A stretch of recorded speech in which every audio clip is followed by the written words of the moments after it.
ঠিক যেন ভূমিকম্প। কম্পনের তীব্রতায় ফাটল ধরে বাড়ির দেওয়ালে, উঠে যায় মেঝের টাইলস পর্যন্ত। কাঠগড়ায় বেসরকারি গ্যাস উত্তোলনকারী সংস্থা। জানা যায়, দুর্গাপুর কাঁকসার মলানদিঘি গ্রাম পঞ্চায়েত এলাকার বেশ কয়েকটি বাড়িতে কম্পন হচ্ছিল। ঘটনায় লিখিত অভিযোগ দায়ের হয় মলানদিঘি ফাঁড়িতে। যদিও অভিযোগ ভিত্তিহীন বলে দাবি করে বেসরকারি গ্যাস উত্তোলনকারী সংস্থা। এই খবর সম্প্রচার করে সিএনএর খবরের জেরে ক্ষতিগ্রস্ত বাড়ি পরিদর্শনে যায় গ্যাস উত্তোলনকারী সংস্থা। তারা ক্ষতিগ্রস্ত পরিবারকে আশ্বস্ত করেন। এখন প্রশ্ন হচ্ছে, এই খবর দেখানোর পরই কিন্তু প্রথম এসআর কর্তৃপক্ষ, পরে মলানদিঘি ফাঁড়ির পুলিশ, তারপর তারা আসেন এবং তারা আশ্বস্ত করেছেন যে পুরো বিষয়টি তারা তদন্ত করে দেখছেন। যে অভিযোগ এর আগে নেওয়া হচ্ছিল না, সেই অভিযোগ সিএনএ সম্প্রচার হওয়ার পর ওই বেসরকারি গ্যাস উত্তোলনকারী সংস্থা তারা এসে বাড়ি বয়ে আসে, তারা বাড়ি বয়ে অভিযোগ দিতে আসে এবং তারা আশ্বস্ত করেছেন যে পুরো বিষয়টি তারা খতিয়ে দেখছেন এবং তদন্ত করবেন। আমার ঘরটা পুরোপুরি হালকা হালকা ঝাঁকা ছিল, ঝাঁকানোর পরে সুন্দরভাবে ওই আমার সাইড সব ফেটে গেছে। আমি প্রথমে বুঝতে পারি না কী কারণের জন্য ফেটেছে।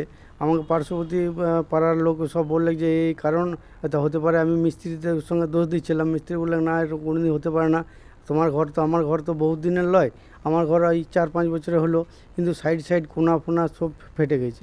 কালকে পুলিশ এসে তদন্ত করে গেল, সব কিছু দেখে গেল।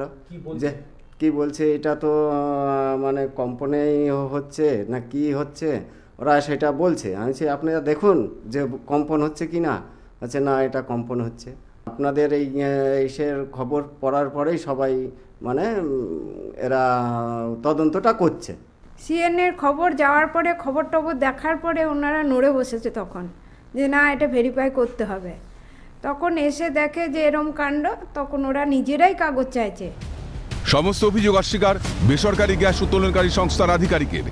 আমাদের সবকিছু তো ফাঁকা মাঠের মধ্যে, আশেপাশে সেরকম কিছু ঘটে বা এমন তো কিছু করি না আমরা যে তার জন্য ভাইব্রেশনের লোকের ঘর ভেঙে যাবে। টাঙ্গাপাড়ার বেশ কিছু মানুষও কিন্তু তারা আতঙ্কে রয়েছেন। তারা বলছেন যে অবিলম্বে এটা যদি বন্ধ না হয় তাহলে আগামী দিনে কিন্তু এটা একটা বড় সমস্যা তৈরি করে দেবে। এখন দেখার বিষয়, এই অঞ্চলের মানুষ, অর্থাৎ প্রত্যন্ত এই এলাকার মানুষ, তারা দিন আনা দিন খাওয়া পরিবারের মানুষ, তারা হচ্ছে যে এই সুদিন কবে দেখতে পায় যেদিন তাদের এই ধরনের আতঙ্ক থেকে তাদের হচ্ছে মুক্তি মেলে। দুর্গাপুরের কাকসার মলানদিঘি থেকে রাজেশ সেনগুপ্ত, ক্যালকাটা নিউজ।